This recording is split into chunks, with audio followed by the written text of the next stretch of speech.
Hi guys! Magandang hapon sa inyong lahat. Kamusta? Andito ako ngayon guys sa aming kusina kasi gusto kong mag-bake ng apple tart. Ang tawag namin dito ay apple tart pero hindi ko lang alam sa English. Apple pie ata yun sa English. So, let's start na guys. And guys, nandito na ang aking mga ingredients. Nandito ang aking 4 na apple. Medyo malalaki ito guys, pero kapag medyo maliliit, 6 yung ginagawa ko or 5. Meron din akong konting raisins. Ito guys ay kanel, yung tawag dito, pero sa English, cinnamon. Isang itlog guys, and 20 gram lang guys na sugar. And guys, ito na yung ating apple tart mix, or ito ata yung apple pie na flour. Guys, nakalimutan ko pala. Lagyan din pala natin ng room butter or margarine. Pero dito yung tinatawag nila is room butter. 175 grams lang guys. So guys, balatan ko muna ito tapos i-slice ko.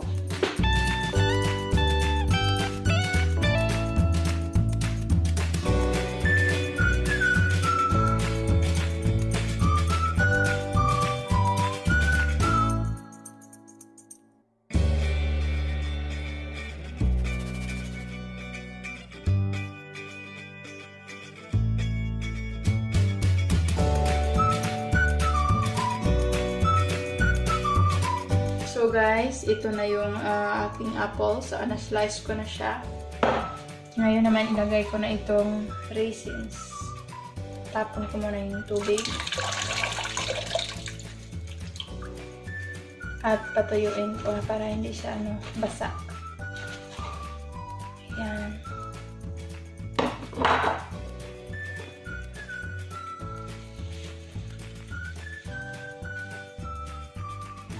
Lagay na natin dito.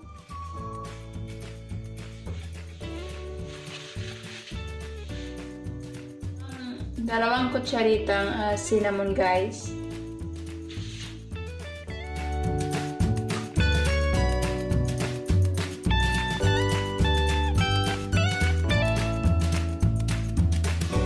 Ilagay na rin natin ang ating sugar guys na 20 grams. At haluin natin.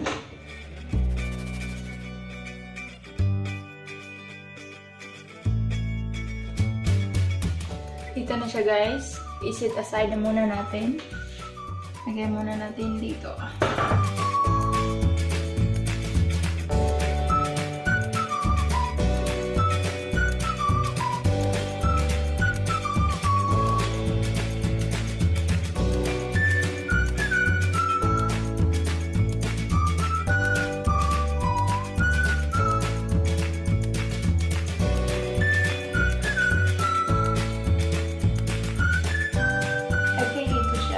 Guys, yung ilagay natin.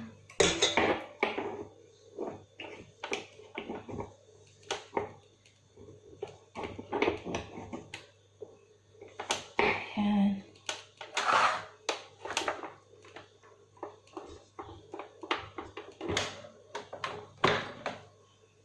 And on natin siya guys.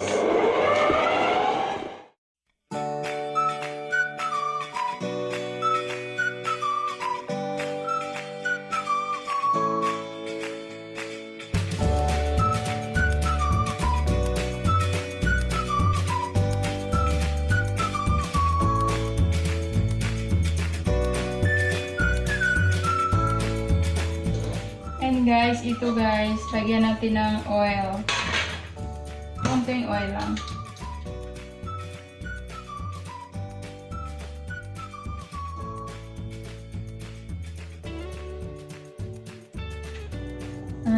Ito siguro guys, ay iiwan ko. Ayan, ito. May gagawin lang ako nito. Diyan ka na. Tapos ito ilagay natin sa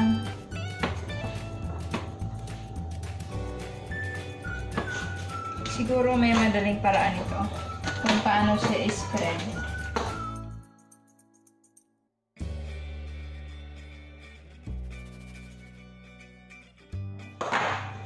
And dito naman tayo sa gilid, guys. Lagyan natin yung gilid.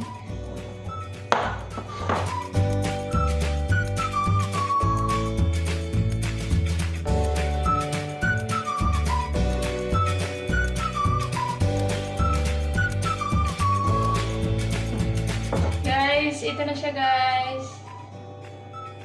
Guys, ito na siya. And ilagay na natin ang ating apple.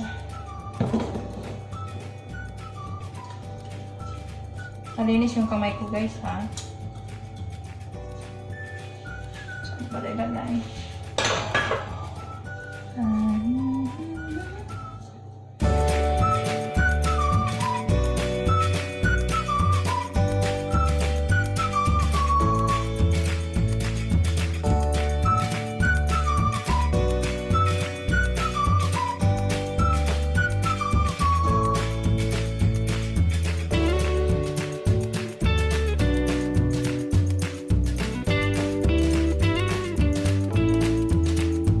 Guys, dito natin ilagay sa design natin na maliit na square.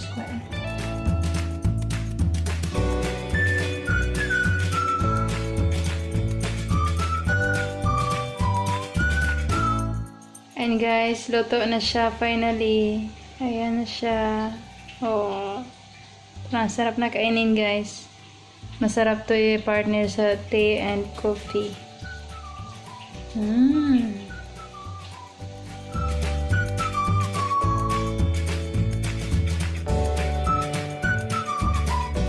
And guys, kung nakatulong sa inyo itong aking video, please give me a thumbs up and don't forget to subscribe my channel. Until next time, guys. Bye-bye!